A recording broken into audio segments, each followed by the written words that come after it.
তুমি পালায়া যাও, আমেরিকায় যাও, ইটালি যাও, ব্রিটেন যাও, যেখানে যাও মালাকুল মউত সেখানে যাওয়ার ক্ষমতা আছে না নাই?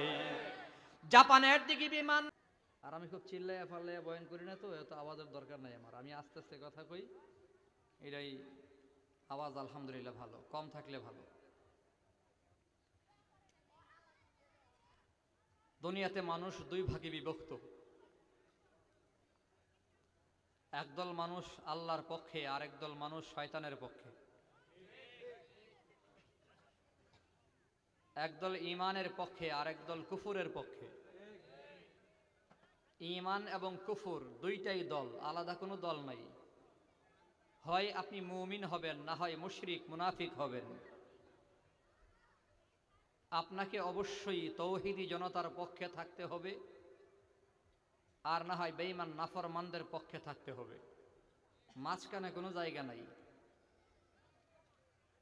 অতএব আমরা ঈমানের পক্ষে, তৌহিদি জনতার পক্ষে। অতএব যারা আমাদের পক্ষে, আমরা তাদের পক্ষে। কথা বলেন ঠিক কিনা? বর্তমান সময়ে আমরা সকলেই দেখতেছি, আজকে সারা বাংলাদেশে আন্দোলন। এই আন্দোলন আমরা দেখতে চাই না। বারবার দাবি পেশ করব যে নবীর বিরুদ্ধে কোনো কথা বলা যাবে না, নবীর বিরুদ্ধে যে কথা বলবে তাকে ফাঁসি দিতে হবে, সর্বোচ্চ শাস্তি মৃত্যুদণ্ড আদালতে আইন পাশ করতে হবে। এ দাবি আমরা পেশ করতে চাই না। আমাদের ওলামা ইকরামদের থেকে স্পষ্ট বার্তা চলে আসছে,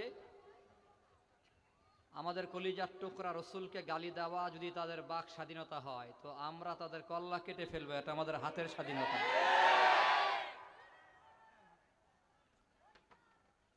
যদি নবীরে গালি দেওয়ার স্বাধীনতা থাকে, তো তার কেল্লা কেটে ফেলার স্বাধীনতাও থাকা লাগবে। কিন্তু মুসলমান ধৈর্যশীল, আইন হাতে নিতে চায় না। রাষ্ট্রের কাছে বিচার রাহা সহ যে কয়জন নাস্তিক আর বেঈমান নাফরমান নবীকে গালি দিয়া, নবী প্রেমিকদের বুকে আগুন লাগায়া দেশের ভেতরে অস্থিতিশীল পরিবেশ তৈরি করতে চায়, এদেরকে 24 ঘন্টার ভেতরে গ্রেপ্তার করুন। গ্রেপ্তার করেই সরাসরি ক্রস ফায়ারে তাদেরকে দুনিয়া থেকে বিদায় করে দেন। পরিষ্কার রাস্তা দুইটাই, একটা হলো জাহান্নামের পথ, আরেকটা হলো জান্নাতের পথ। আমরা জান্নাতের পথে চলতে চাই, রাজি আছি ইনশাআল্লাহ। দুনিয়াতে যত মানুষ, সমস্ত মানুষ দুই ভাগে বিভক্ত। কত ভাগে? একদল দৌড়ায় জান্নাতের পথে, আরেক দল দৌড়ায় জাহান্নামের পথে। জাহান্নামের পথে দৌড়ানেওয়ালা আমাদের ভেতরেও আছে। আশ্চর্য হবেন, রসুলের হাদিসের দ্বারা প্রমাণ হয় এমন 3টা গুনাহ আছে, যে 3টা গুনাহ করলে পড়ে তার উপর জান্নাত হারাম। জাহান্নামের পথে চলতেছি। এমন 3 প্রকার অপরাধ আছে, অন্যায় আছে, যেগুলো থাকলে পড়ে জান্নাত তার উপর হারাম। কয় প্রকার অপরাধ? 3 প্রকার। সালাসাতুন কাদ হারামাল্লাহু আলাইহিমুল জান্নাহ। আল্লাহর হাবিব সাল্লাল্লাহু আলাইহি ওয়াসাল্লাম বলেন, 3 প্রকার মানুষের উপরে জান্নাত হারাম। 1 নাম্বার, নবী বলেন মুদমিনুল খামরি, সব সময় যারা মদ পান করে, সব সময় গাঁজা ইয়াবা সেবন করে, মাদকাসক্তের উপর জান্নাত হারাম। মাদকাসক্ত আমাদের মুসলমানদের ভেতরেও আছে না নাই? আল্লাহর নবী বলে মাদকাসক্ত যে, তার উপর জান্নাত হারাম। বলেন জান্নাত কি? হারাম মানে জান্নাতের ঘ্রাণও পাবে না। মাঝে মধ্যে পত্রিকায় নিউজ আসে যে অমুক মাদকের ক্রিয়াই মারা গেছে। নাটক পাড়ার নায়িকা নায়ক, সিনেমা পাড়ার নায়ক নায়িকা, ভিলেন, তাদের চিকিৎসকরা অনেক সময় রিপোর্ট পেশ করে এই যে অতিরিক্ত মদ পান করে মাদকের ক্রিয়ায় হঠাৎ করে তার মৃত্যু হয়। অনেক বড় লোকদের ব্যাপারেও এমন কিছু রিপোর্ট পাওয়া যায়। মাদকের ক্রিয়ায় যাদের মৃত্যু হয় বুঝা গেল লোকটা জান্নাতি না জাহান্নামী। রাসূল বলে মুদমিনুল খামরি, মাদকাসক্তের উপর জান্নাত হারাম, গাঁজা সেবনকারী জান্নাত হারাম, ইয়াবা সেবনকারী জান্নাত হারাম। এলাকার মুসলমান যুবক ভাইদের পায়ে ধরে বলবো, নওজোয়ান মুসলমান যুবক ভাই, নিজের জীবনের দাম অনেক বাড়াও। মা বাবাদের খবর রাখা দরকার, আমার সন্তান মাদক সেবন করে কিনা কেমনে বুঝমু। আমি মাঝে মধ্যে বলি কেমনে বুঝবেন, দেখবেন যে খাবারের সময় খায় না, ঘুমের সময় ঘুমায় না,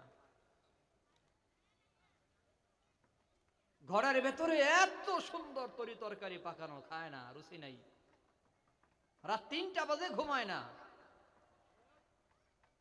বুঝবেন ওরে মাদক ধরছে। আরেকটা পদ্ধতি বুঝার হইল, যেই গুণ মোটর সাইকেল ডানে বামে সাপের মতো আঁকাবাঁকা চালায়, বুঝবেন এটা মাদকাসক্ত,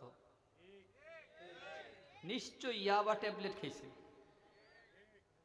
ইয়াবা যদি সেবন না করে তো সোজা রাস্তায় তুই আঁকাবাঁকা চলিস কেন? আসেনি এরকম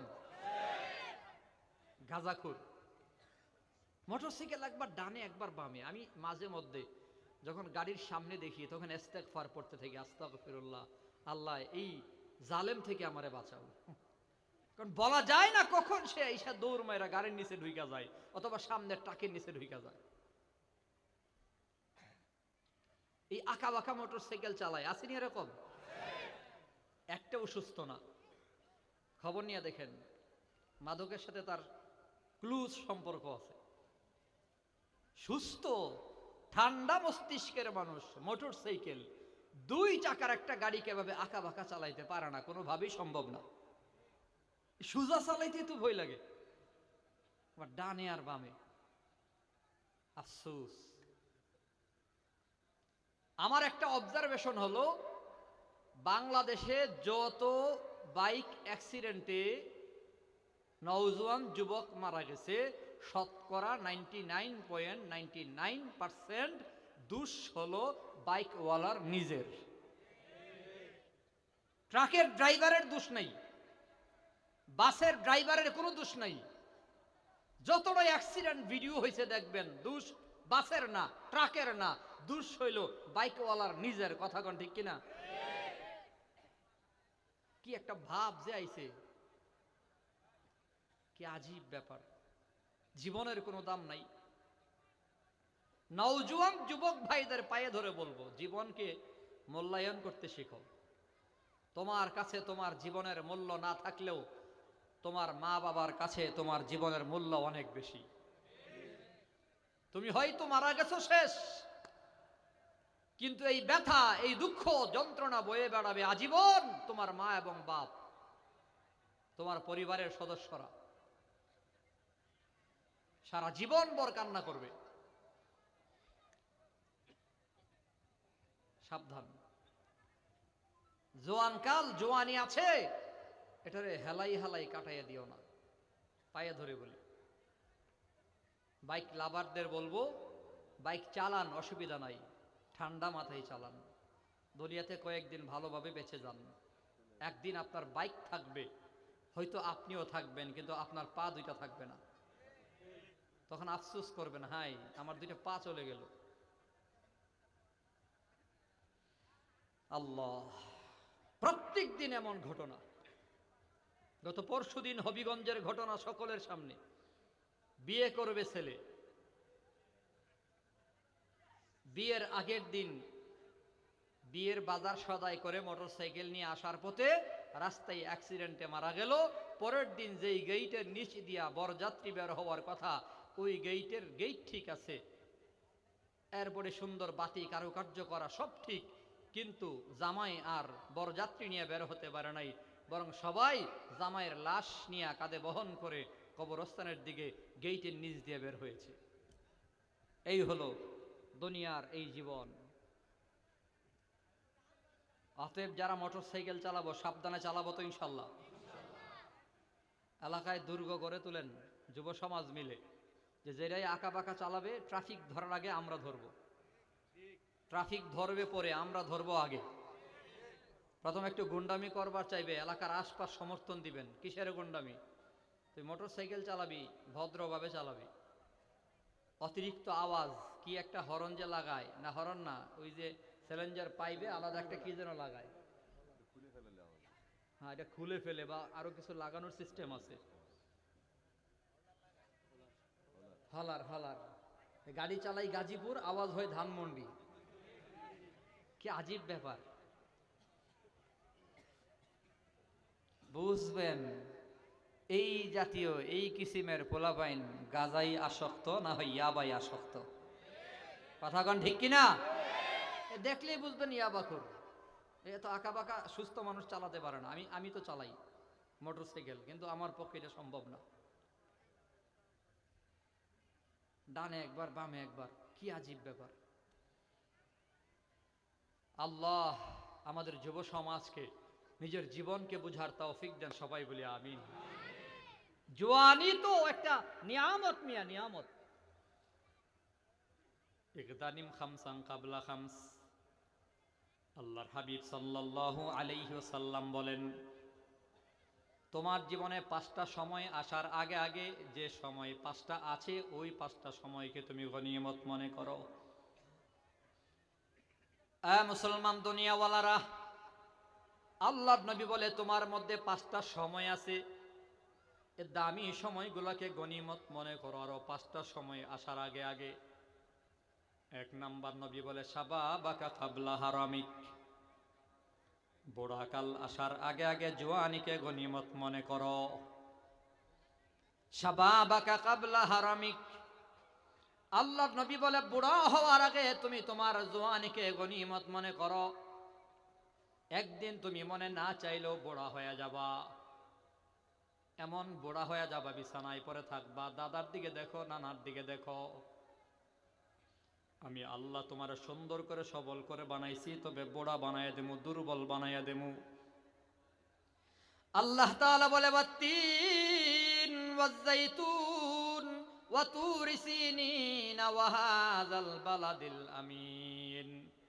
আল্লাহ তাআলা 4টি কসম কেটে আল্লাহ তাআলা বলে 3 ফলের কসম, জাইতুনের কসম, তুরে সিনার কসম, ওই মক্কা নগরীর কসম, 4 কসম খায়া আল্লাহ বলে, আল্লাহ তাআলা বলে লাকাদ খলাকনাল ইনসানা ফি আহসানি তাকওয়িম, অবশ্যই আমি আল্লাহ মানুষের বড় সুন্দর করে আমি আল্লাহ বানাইছি। আমি আল্লাহ মানুষের বড় সুন্দর করে বানাইছি। এত সুন্দর করে আমি আল্লাহ কাউরে বানাই নাই। তবে মনে রাখো, সুম্মা রাদাদনাহু আসফালা সাফিলিন। আল্লাহ তাআলা বলে অতঃপর আমি আল্লাহ তোমাকে দুর্বল থেকে আরো দুর্বল বানাইয়া দেবো, সুন্দর থেকে অসুন্দর বানাইয়া দেবো। বাচ্চাকালে যেমন সুন্দর বান্দা, দিনে দিনে তোমার সৌন্দর্য কমে যাবে, বুড়াকালে অনেক বেশি সুন্দর হয়ে যাবে। আল্লাহ তাআলা বলে বাচ্চাকালে যত দুর্বল, এর চেয়েও বুড়াকালে আমি আল্লাহ তোমার দুর্বল বেশি বানাইয়া দেবো। এ মুসলমান যুবক ভাই, বাচ্চাকালে তুমি কেমন দুর্বল ছিলা? ওই বিছানায় যখন প্রস্রাব করতাম, পায়খানা করতাম, মা 2 আঙ্গুল দিয়া ধইরা নিয়া গোসল করায়া অথবা ধোয়া পরিষ্কার করায়া সুন্দর কাপড় আবার পরিধান করাইয়া দিত। 6 বছর পর্যন্ত দাঁত ব্রাশ করতাম না। বাচ্চা মানুষ ব্রাশ না করলেও মুখের ভেতরে কোনো দুর্গন্ধ হয় না। আল্লাহ তাআলা বলে সুম্মা রাদাদনাহু আসফালা সাফিলিন। ও দুনিয়াওয়ালারা, আমি আল্লাহ তোমার এত দুর্বল বানাইয়া দেবো, বুড়াকালে বান্দা বিছানায় প্রস্রাব করবা, পায়খানা করবা।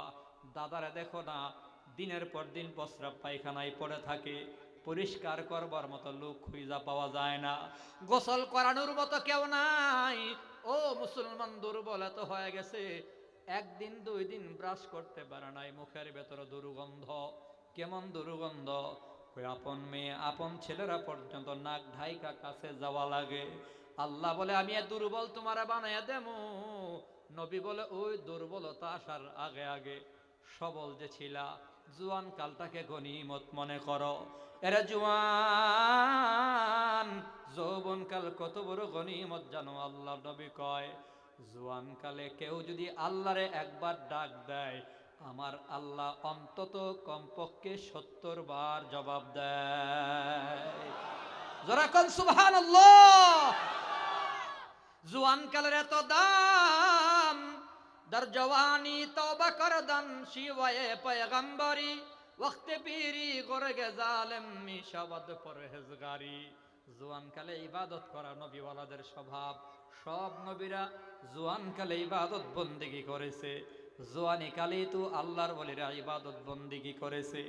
আল্লাহর নবী বলে, যুবক, শাবাবাকা কাবলা হারামিক, তোমার মধ্যে বৃদ্ধকাল আসার আগে আগে জোয়ান কালটাকে গনিমত মনে করো। একদিন তো বুড়া হবাই, বুড়া তো হবাই, বুড়ার থেকে বাঁচানোর ক্ষমতা দুনিয়ার কারো নাই। বেঁচে থাকবা তো একদিন দুর্বল হবা, এত দুর্বল লাঠিতে ভর করে হাঁটার ক্ষমতাও থাকে না।